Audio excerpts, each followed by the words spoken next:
Mang cái bịch bánh cục gì trời, cục gì sao nó làm được cái này trời.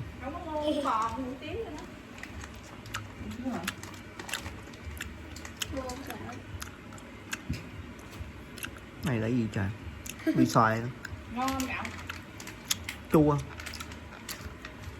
mua cái gì vậy? Trời đất ơi, Mua cái gì chứ? vậy thôi hả? Nói gì nữa không? Mềm, Chảo sòi. mềm mềm.